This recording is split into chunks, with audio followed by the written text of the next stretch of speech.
7. Menurut cawan saktiku, keadaan kita akan semakin sulit dengan campur tangannya pendekar Raja Wali Sakti dalam masalah ini.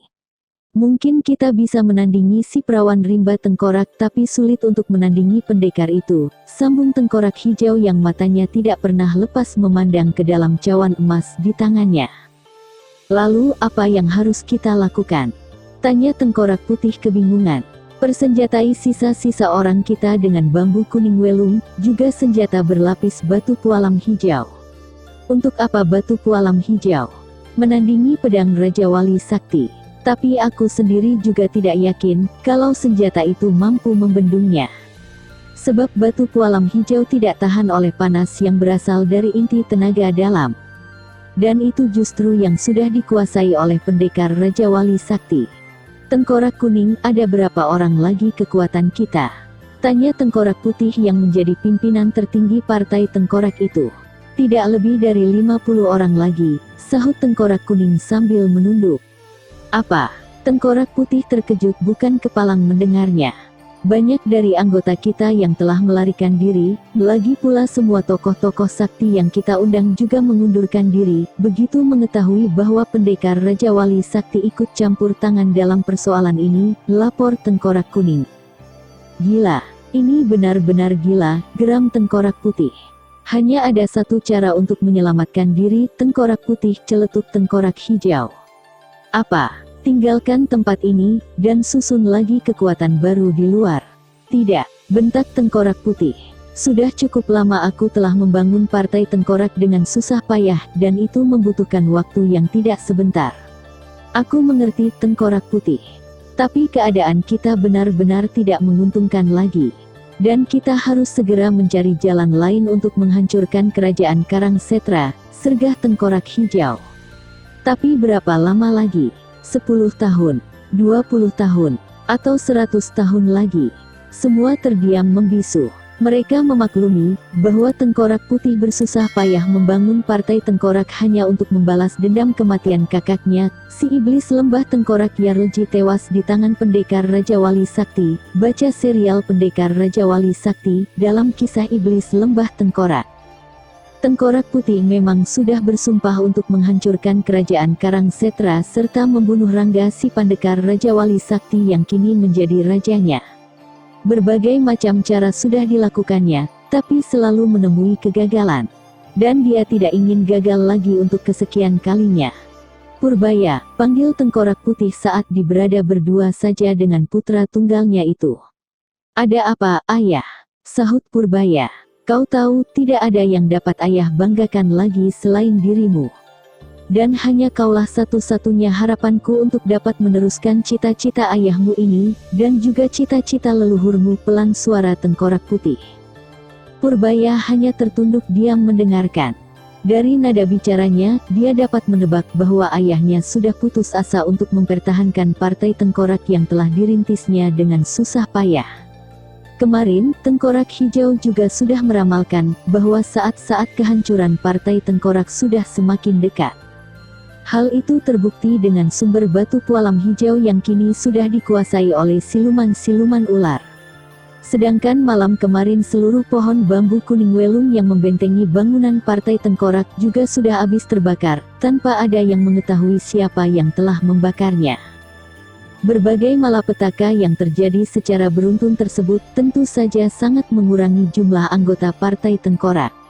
Bahkan lebih sial lagi, tidak ada satupun partai dari golongan hitam yang mau membantu dengan mengirimkan anggotanya. Mereka seakan-akan tertawa menyaksikan saat-saat kehancuran yang bakal terjadi pada partai itu. Partai yang terbesar dan menguasai seluruh wilayah di sekitar lereng Gunung Puting. Partai yang dulunya sangat ditakuti oleh partai-partai kecil lainnya. Aku merasakan bahwa saat-saat kehancuran partai tengkorak sudah semakin dekat. Tapi aku tidak ingin hancur seluruhnya. Kau mengerti maksudku, Purbaya? Sambung tengkorak putih. Aku mengerti ayah, sahut Purbaya agak tersedak suaranya. Sebelum terlambat, aku ingin kau segera meninggalkan tempat ini. Pergilah bersama paman-pamanmu, dan susun kekuatan baru, kemudian rongrong kewibawaan kerajaan Karangsetra. Aku akan bangga jika kau berhasil meruntuhkan musuh besar leluhurmu itu, kata tengkorak putih berapi-api. Ayah sendiri. Aku akan menghadapi mereka. Hanya aku yang mereka cari, bukan kau atau yang lainnya. Purbaya kembali menundukkan kepalanya. Sebenarnya dia ingin membantah perintah itu, tapi dia tidak berani mengucapkannya. Dia tahu kalau semua itu sudah dipertimbangkan masak-masak oleh ayahnya.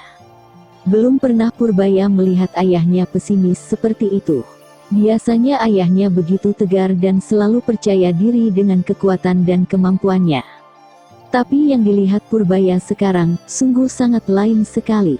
Sepertinya dia tidak lagi melihat sosok ayahnya yang begitu dihormati dan ditakuti baik oleh lawan maupun kawan. Ibaratnya, ayahnya kini bagaikan ekor macan tua yang sudah tidak mempunyai gigi lagi. Mendadak tengkorak biru datang dengan tergopoh-gopoh. Dan dia segera menjura hormat begitu sampai di depan pemimpin tertinggi partai tengkorak tersebut. Purbaya menarik napas dalam-dalam, tidak ingin kelihatan lemah di depan pamannya itu. Semua persiapan sudah selesai, tengkorak putih, lapor tengkorak biru. Bagus, sambut tengkorak putih dengan senyum yang dipaksakan.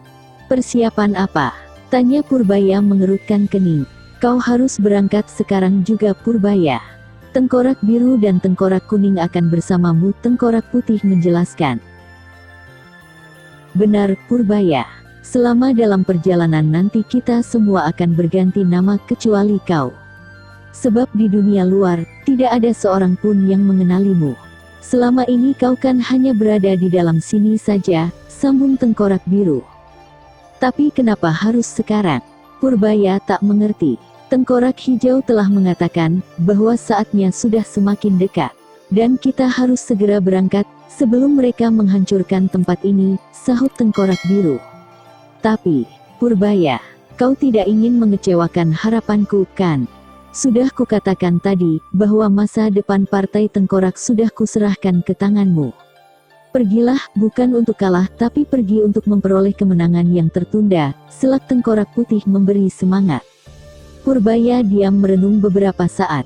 Jangan hiraukan semua yang ada di sini. Kelak jika aku selamat, kita pasti akan bertemu lagi.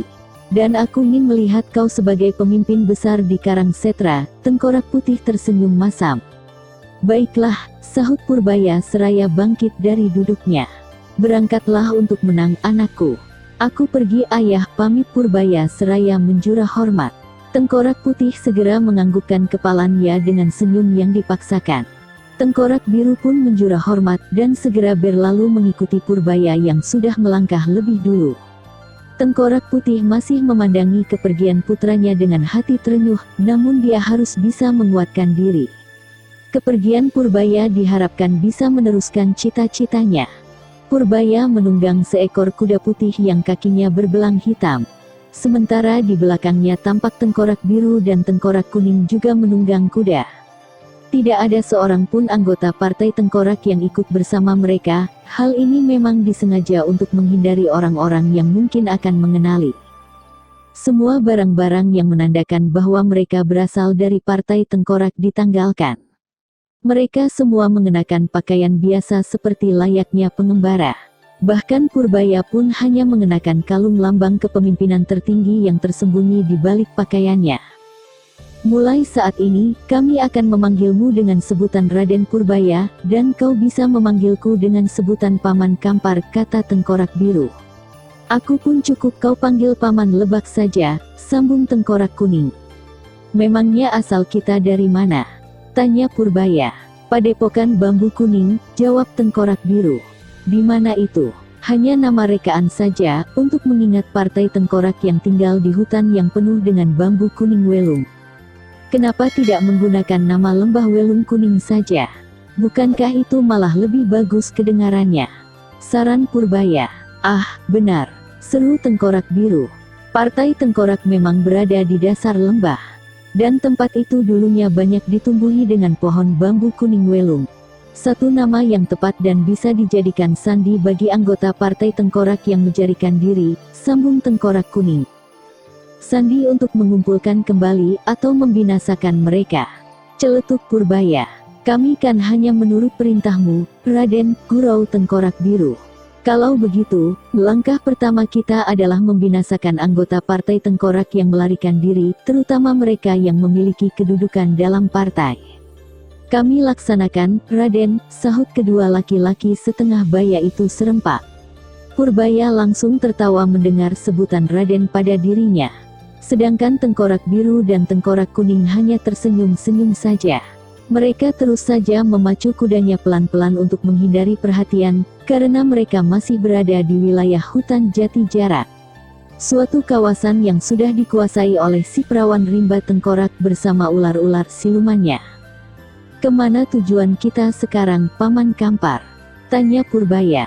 Desa terdekat, sekalian mencari keterangan, sahut Kampar alias si Tengkorak Biru. Keterangan apa? Mencari bekas anggota Partai Tengkorak yang melarikan diri, dan membunuhnya. Bagus. Untuk sementara ini kita jelajahi dulu desa-desa di sekitar lereng Gunung Puting, sambung Purbaya.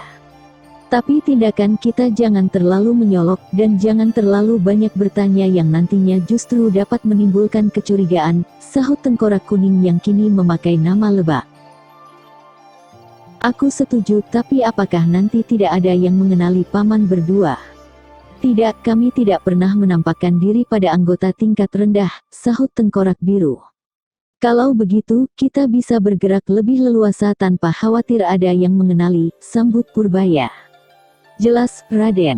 Ketiga orang itu pun segera mengendalikan kudanya lebih cepat menuju desa Salapan yang paling dekat dengan hutan Jati Jarak ini. Tidak ada lagi ya berbicara. Mereka khawatir kalau pembicaraan mereka didengar oleh siluman ular. Bersambung ke cerita silat pendekar Raja Wali Sakti. Episode Perawan Lembah Tengkorak, bagian 8. Masih bersama cerita silat online channel. Jangan lupa like and subscribe, terima kasih.